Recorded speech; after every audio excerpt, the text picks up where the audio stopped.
She's a butthead. She's climbing on top of me, and I'm trying to get stuff done. I'm just going to leave that bucket. Okay. I'm sure Lovey would appreciate that, so she can climb on it. Now, what's Ruby barking at? Thelma! Don't be a jerk. There, look at Lovey. Y'all look at her run. She's so cute.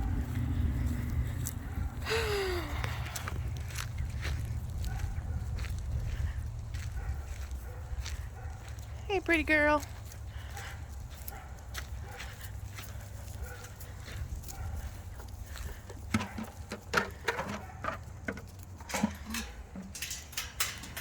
All right, girls, I gotta go let the chickies out so they can eat some grass and some bugs. Bye, little Lovey. We love you, girl. Cookie, you better not headbutt that baby. Pretty girl's gonna get you.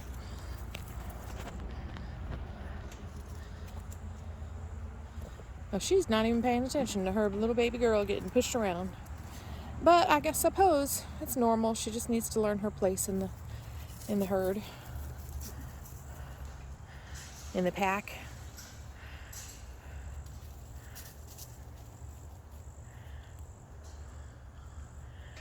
Yeah. All right. Bye, Thelma. We'll see y'all later.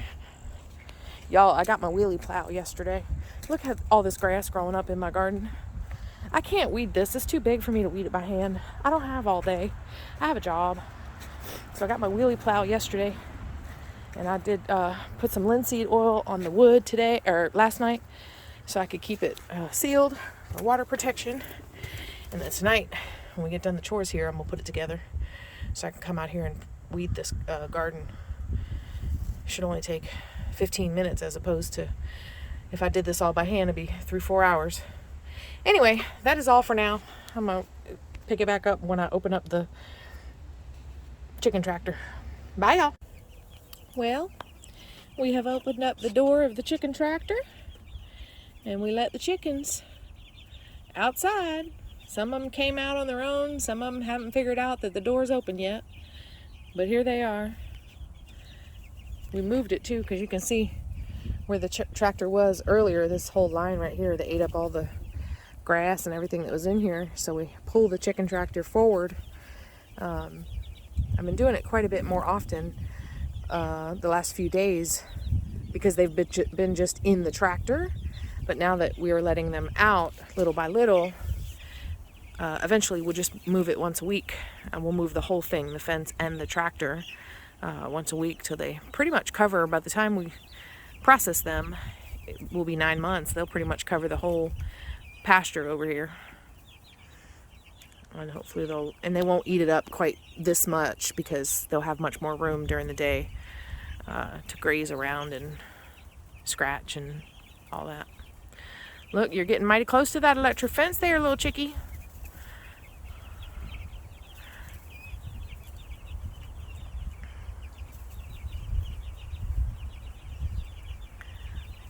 The ones inside are like, how did y'all get out there? What are you doing?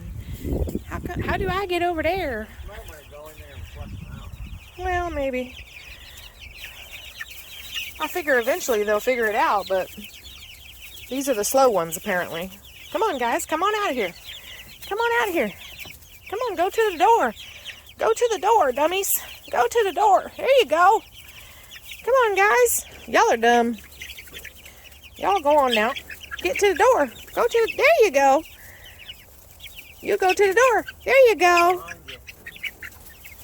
There's one behind me. Well, y'all are definitely the slow ones. Come on, go on now. There you go. That's called freedom. All right, I'm going to let these last 3 dummies stay in there if they want to. Look at them. Freedom, freedom. This one's sticking his head out the chicken netting. Y'all are dumb. We ought to zip tie that closer to the hog panel so they can't get themselves stuck in between as they get bigger.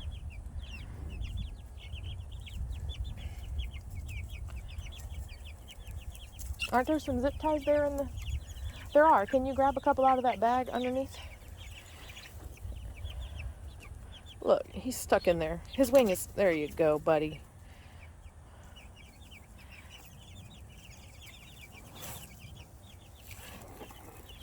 Y'all having a good time? Yeah, it's fun, huh? Being outside. Oh, what happened? I just want y'all to see this one little dummy that's still in the chicken tractor. He's the only one that hasn't figured out how to get outside with everybody else. It keeps pacing back and forth. There you go. Now they all have figured it out. That's good. Let me go over there. Oh.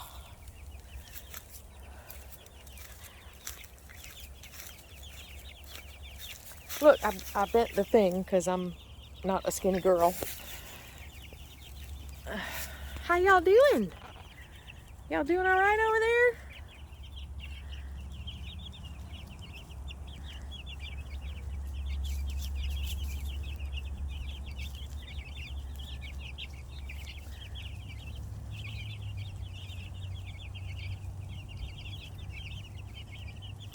So we got these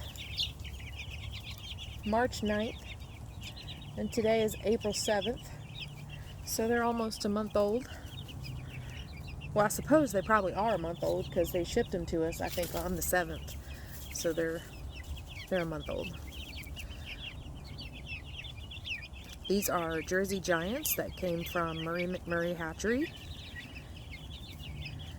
and we actually ended up, we ordered 25, and then you got like a free surprise chick with the batch if you ordered over, I don't know if you had to order 25 or 20, whatever it was. We got the free one. I don't know, I think it was a Rhode Island Red that I got as a free surprise chick, but that one didn't make it. I think it was 2 days after we got them that the small one. Got a worm. You got a worm? Yeah, they're fighting over. Oh, they did get a worm. You got one. He's like, let me find a secret place for me and my worm. He's just trying to eat it. Yeah, he's trying to keep it away from everybody else. Yeah, good job.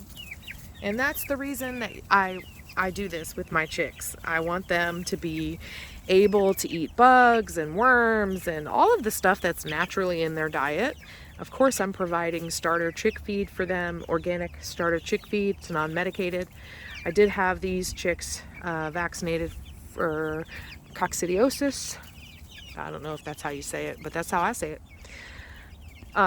Anyway, but that's the whole reason right there. First of all, it's more enjoyable if the chicks have their environment at least semi-resemble their natural environment, which is out in the wild and amongst the trees. And we do have plenty of trees that we can put them out there in there as well. Anyway, so that's the whole reason. The more varied their diet is, the more nutritious the meat will be when we go to process them. So anyway, as I was saying, we got a Rhode Island Red, I think it was. Could have been an Easter egger. I'm not really sure. I don't have a lot of experience with various breeds, but in any case, I got a free chick with the order, and that chick didn't make it. We had 2 more after that haven't made it, but still, magically, I have 25 chickens. So I ordered 25, I got 1 free, that's 26. 3 of them died, so you would think I would have 23 chickens, but nope, I have 25. And I am sure, well, I'm not sure. I should say I'm not sure if Murray McMurray Hatchery intentionally buffered my order with a couple of extra chicks to be sure that the ones that would live and make it through shipping and all of that was the accurate number. If that was intentional, good for them, because that's good business, right? Because I intend to continue to order from them based on this experience. And even if it wasn't intentional, the fact that they are not like some of the very large, and I'm not even saying hatchery companies, I'm talking about corporations throughout all various industries. So many corporations and businesses are so super duper careful to only give you the exact amount that you requested or paid for. That I mean, it's not necessarily bad business for them to be careful that they give you only what you pay for, but the fact that there's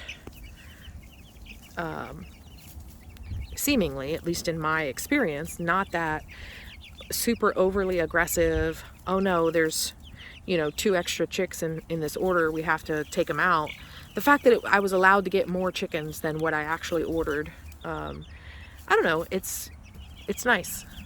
It kind of gave me the feel of the old town country relationship that businesses used to have with people that lived inside of their own community. And here I am all the way in Florida doing business with someone in Iowa that somehow I ended up with that old town business feel after having an experience with them. So in any case, I said all of that just to say that I'm really happy that although I had 3 chicks that haven't made it, I still have the original 25 that I had hoped that I would have when I made the order. And so that's good, because that hopefully in about 9 months with this particular breed is going to net me at least 250 pounds of meat. Well, I'm saying 250 pounds. That would be an average of 10 pounds per bird. Yes, I know the dress weight is lower than the actual live weight, but I also know that there's a good possibility that a good chunk of these chicks are roosters. I actually ordered them unsexed because you get a little lower price if you don't select male or female. I ordered them unsexed. So, I mean, these could all be roosters. They could be half roosters. They could be only one rooster in here. I have no idea yet. But I'm expecting that, maybe 30% of them or so are going to be roosters.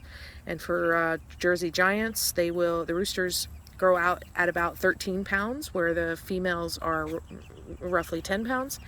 So if I have multiple roosters in here, that's where I'm accounting for the makeup of the loss that I will have when I calculate 25 pounds times 10 pounds, 25 chickens times 10 pounds. If a bunch of them are males, then that's going to be 25 chickens times an average of maybe 10 and a half or 11 pounds, or, when it's all added together. So, yeah, $1,250 if I was to go purchase chicken in the grocery store for that much weight. That's $1,250 is about what I would spend in the grocery store. And so I spent a little bit over $100 on the actual chicks here. I think it was 109 or 107 or something like that for the chicks. Obviously, I spent money on the netting, the poultry netting. This is Premier One poultry netting, and the solar charger over there next to my husband in the golf cart. I don't remember exactly what I spent on that, but it was a couple $100, maybe $300. I don't think it was $300. It could have been, I don't know. I don't remember. Obviously, I spent the money on building the chicken tractor, for the wood itself, the poultry netting, the tarp, the zip ties, all the things that we used to put it together. There's a pretty significant investment in what we've done here to be able to grow these chicks out, and not to mention the food that we're going to be feeding them between now and the 9 months that it takes for this particular breed, because they're a heritage breed, to grow out. Yes, I can probably say, in the end, considering the time and effort that I will have to put into raising them and all of that, maybe I've got $600-700 invested at this point, maybe $8 if I'm being super aggressive about it. And so to get $1,200 worth of meat out of that, maybe some would think, oh, it's not even worth it to do all that if you've never raised meat chickens before. But keep in mind that these are not the only chicks that we're going to raise this way.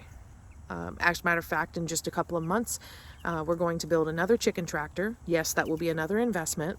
We will buy a little bit more poultry netting, and we're going to do this twice over. Maybe we only do it twice a year, but if we do it twice a year, that's about 2,500 pounds almost of chicken meat a year, or excuse me, $2,500 worth of chicken meat a year, about 500 pounds of chicken meat, which, believe it or not, what did I say the average American eats chicken in pounds a year? 130 pounds of chicken a year, I think the average American eats. So yeah, it's more, it may be, and it may turn out to be a little bit more than myself and my son and my husband, the three of us in this house, can eat in a year. But you know what? I'm going to have chicken in the freezer. And then when hard times hit myself or someone that I care about, I can share that with them. And the more often that I do this, the more times that I do this, the lower my cost is, because I will reuse the netting. This will last me multiple years. I will reuse the chicken tractor, which will also last me multiple years. When it does start to deteriorate, I can just replace certain pieces of wood and repair it. I won't throw it out and just start over again, obviously. All of the gear here, the water drinkers, the food dispensers, all of that, obviously I'm going to reuse for other batches of chicken. As a matter of fact, this food dispenser here that's hanging from the top is from my original batch of laying hens that I have on the other side of the property. So in any case, all the stuff that we've invested, yes, it's pretty costly up front.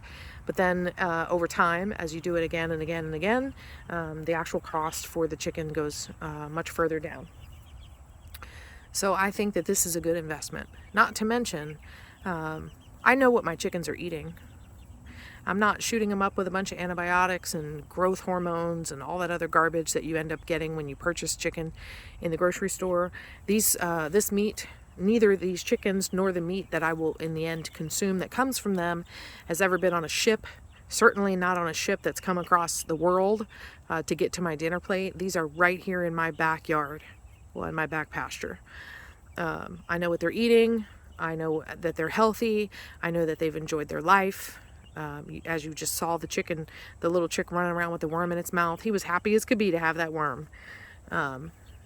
So this is why we're doing what we're doing. Yeah, I see they all went back in there. So I suppose I'll just go ahead and shut it up. Yeah, so progressively over a little bit of time, we're just going to let them out for a little bit of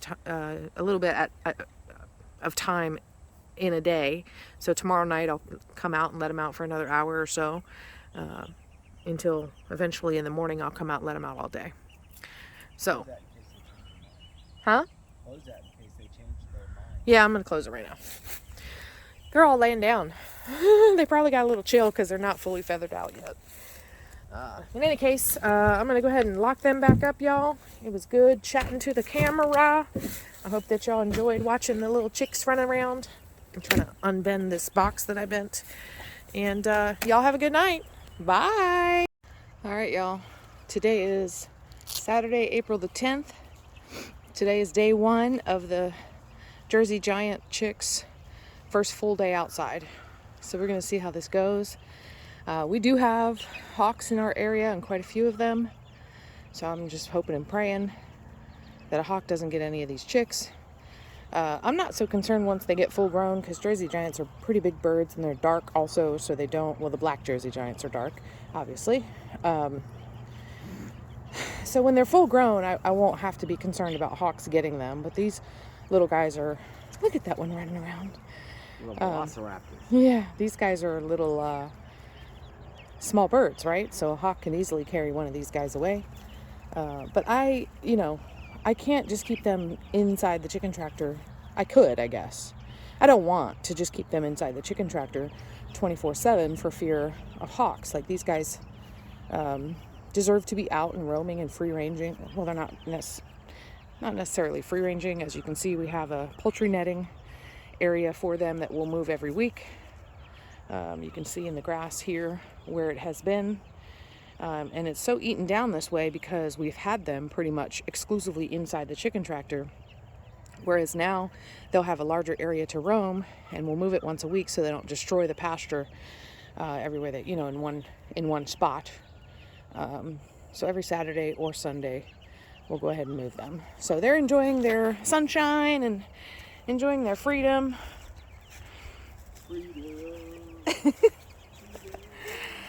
So they have everything they need in there. They have a couple of waterers, and their grit and their food, and they have a little, it did get down to 40 degrees last night, and these guys aren't I mean, I suppose at this age, they're a month and a couple days.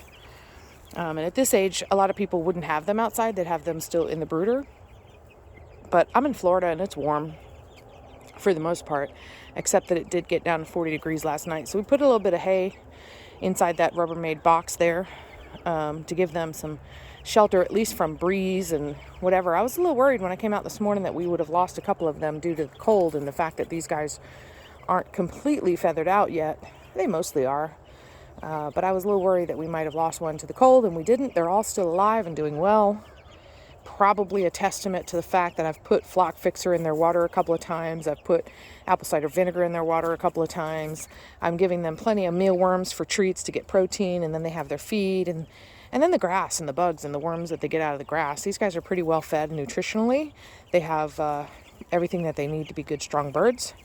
And they made it through 40 degrees last night. And some of y'all folks up north might be thinking, oh, 40 degrees is nothing. But, you know, for little birds that aren't fully feathered out, it is something. It's cold. For Floridians. Yeah, and for Florida, that's pretty cold. So, anyway, I thought y'all might want to see the little chicks for a few minutes. Look at this one running around in circles. Yeah, fly, buddy. When you get much bigger, you're not going to be able to fly. Yeah, Jersey Giants are not really super flighty birds because they're so large. But while they're babies, I guess they can fly. All right, on to the rest of the chores for the day, y'all. Have a good day. Bye. So, y'all, this is the project for the day. Here's TJ. Say hi. Joey's behind him, tacking in this fence. We're putting in this lower bit of fence right here.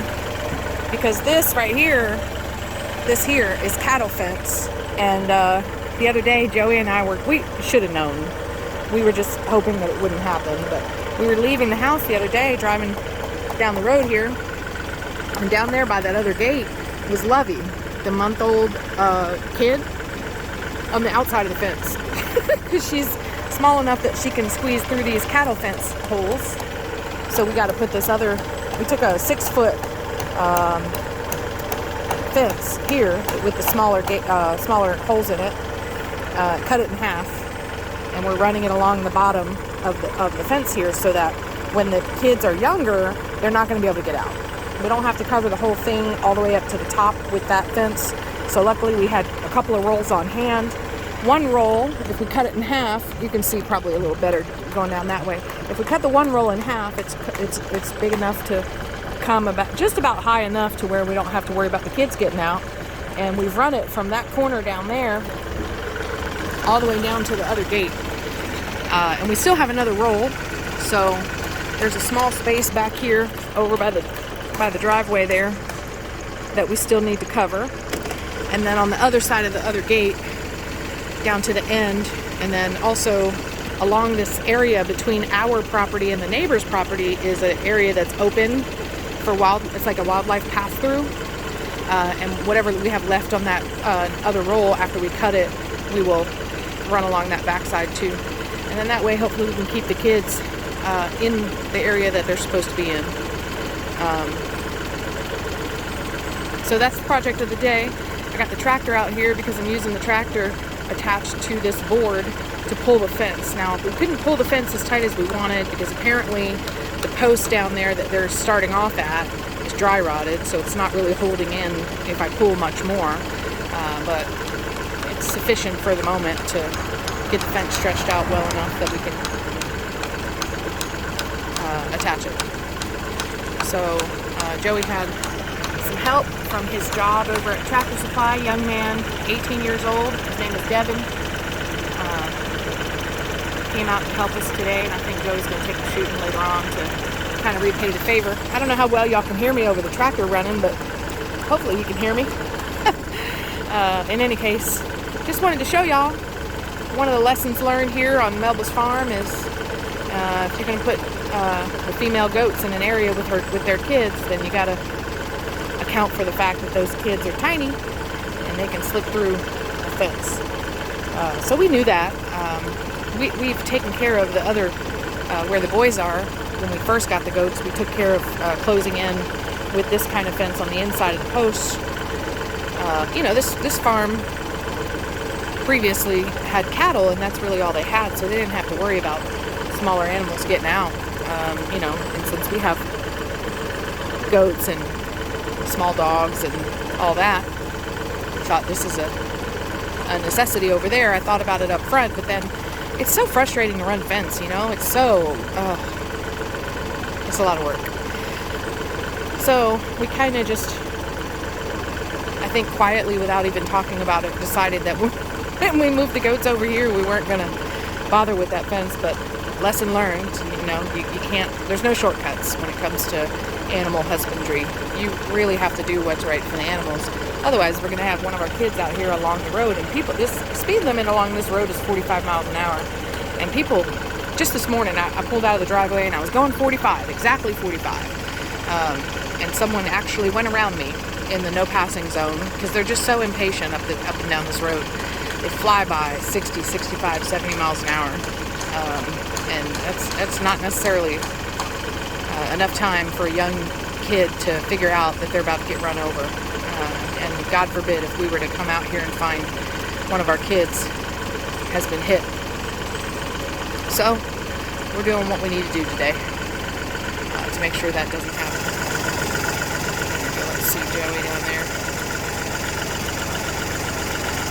I'm trapped. I'd be helping hammer if we had another hammer, but I'm trapped right now. This is how I get out of the tractor, and there's my big behind ain't gonna fit through there. So yeah, anyway, other than that, it's a beautiful day.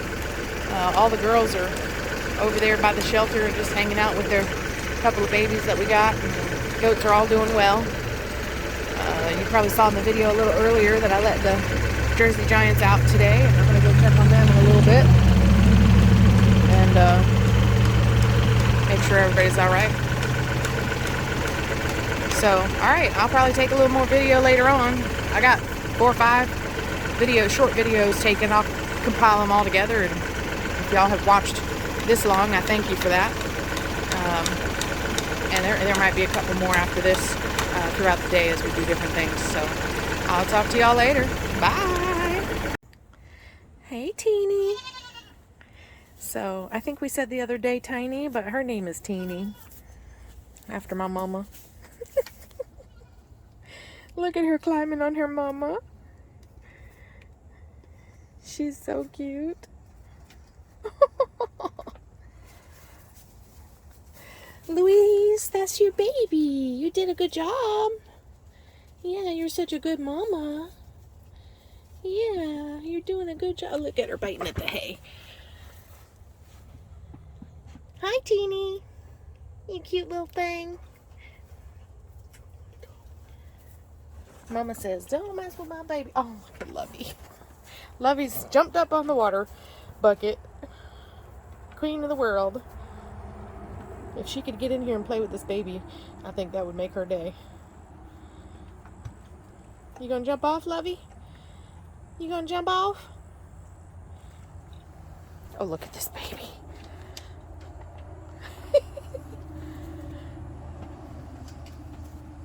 Aww. Just lets her baby climb on all over her. I guess that's what mamas are supposed to do. Huh, mamas? Huh? Louise, you're such a good mama. Yeah, you're a good mama. She doesn't like me at all. It's okay. We're not gonna hurt your baby. Oh, she's trying to get in the bucket. You won't even eat it. I don't know why you're so curious about what's in there. Look, here come the rest of them.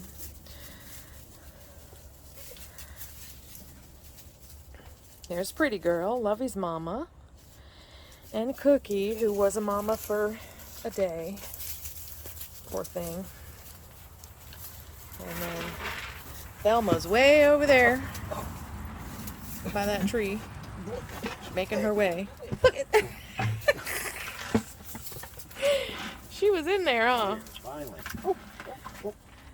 No, I got one. I got one.